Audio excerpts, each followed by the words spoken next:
আল্লাহ নবী সাল্লাল্লাহু আলাইহি ওয়াসাল্লাম বলছে যে আলহামদুলিল্লাহ তামলাউল মিজান, যদি কেউ একবার আলহামদুলিল্লাহ বলে মিজানের পাল্লা ভারী করে দেবে।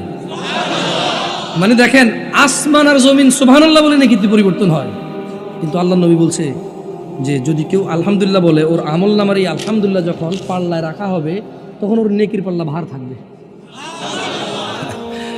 তারপরে তো কেমন আছেন বললে বলা যায় বালা নাই বালা আছে, দুইটা কথা হয়ে গেছে, হয় বালা নাই নালে বালা আছে, এই তো চলতেছে, যাচ্ছে কোন রকম, আছি কোন রকম, এই তো না।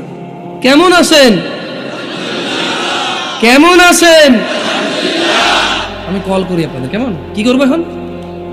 আমি রিং বাজাবো দুইবারের পর আপনারা সবাই রিসিভ করবেন জোরে, কেমন? ক্রিং ক্রিং। মাশাআল্লাহ, ওকে ওকে, ঠিক আছে ঠিক আছে, সাহাবাল্লাহ জাযাকুমুল্লাহ খাইর, ভালো নাকি? হ্যালো। আবার রিং করি, কেমন? সবাই একসাথে রিসিভ করবেন কল, কেমন? ক্রিং ক্রিং।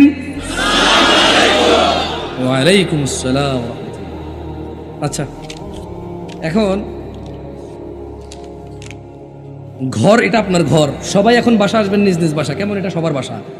দরজার বেল বাজাবেন, আমি দরজা খুলবো বাসা থেকে, কেমন? কি বলে ঢুকবেন? সবর সবর সবর, আগে দরজা খুলি ভাই, হ্যালো দরজা খুলি ভাই, লা ইলাহা ইল্লাল্লাহ। এইটা হলো ঘর, কেমন? এটা সবার ঘর, সবাই আলাদা আলাদা। আজকে বাসা যাবেন না তো কলিং বেল বাজাবেন বা কেউ চাবি দিবেন। ঘরে ঢোকার পরে এই দরজা খুললে আপনারা ঢুকবেন মনে করবেন, তো কি বলে ঢোকেন? বউরে সালাম দিছেন, আস্তাগফিরুল্লাহ, কি শরমের কথা, বউরে সালাম দিছে জামাইয়ে। আচ্ছা, আবার দরজা খুলি, কেমন? বাপে ছেলেরে সালাম দিছেন, কি কোন? বাপ হইয়া ছেলেরে সালাম, হ্যাঁ? ও দেখেন কিছু লোক শরম পাইতেছে। ঘরে কেউ না থাকলেও ঢুকলে সালাম দিয়ে ঢুকতে, বুঝছেন তো? আচ্ছা, এবারে ওই যে সুইচ বন্ধ করে ঘুমাবো, কেমন? এমনিটা ছিঁড়লে বুঝবেন যে সুইচ বন্ধ করছি, কি বলে বন্ধ করবেন বলবেন, কেমন?